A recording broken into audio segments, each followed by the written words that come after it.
ఈ అవకాడో అయితే నేను ఫస్ట్ టైం అండి ఇప్పుడు చూడటము. ఇది ఎలా ఉంది ఏంటని చెప్పి చూస్తున్నాను. టేస్ట్ కూడా ఎప్పుడు చేయలేదన్నమాట నేను. ఇప్పుడు మీకు కొత్తిమీర చూపిస్తాను రండి.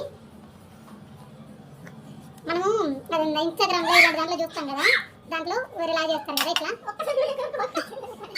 ఇట్లా చేస్తారు కదా, అది ట్రై చేశాను అనమాట. ఇంకా మనము ఇట్లా కోసినాక దీని లోపలిది కాయ, ఏదో కాయ ఉందన్నమాట. ఈ కాయ తీసి మనం పక్కన పెట్టేసినాం. ఏదో కాయ కదా, సీడ్ అది. నాకు ఇష్టం లేదు. నాకు సాయికి ఎందుకు ఇస్తున్నావు సాయిక? నేను అట్లనే తింటాను. అబ్బా ఇది ఒక్కటే మనకి చూడండి. ఇట్లా ఓపెన్ చేశాను. టేస్ట్ అయితే అస్సలు బాగాలేదన్నమాట. ఒకసారి మా బ్రోనో గారికి కూడా నచ్చలేదు, అంత దరిద్రంగా ఉంది. నాకైతే అస్సలు నచ్చలేదు అనమాట. మేబీ దీంట్లో స్టఫ్ వేసుకొని తింటే బాగుంటుందేమో, నాకైతే అస్సలు నచ్చలేదు. మీరు కానీ ట్రై చేస్తుంటే మీకు నచ్చితే కామెంట్ చేయండి. ట్రై చేయడం వాళ్ళు ట్రై చేయకండి. చూడండి ఎలా తింటుందో. ఒకసారి అయితే మీకు నచ్చింది కదా, నాకు చాలా ఇష్టం.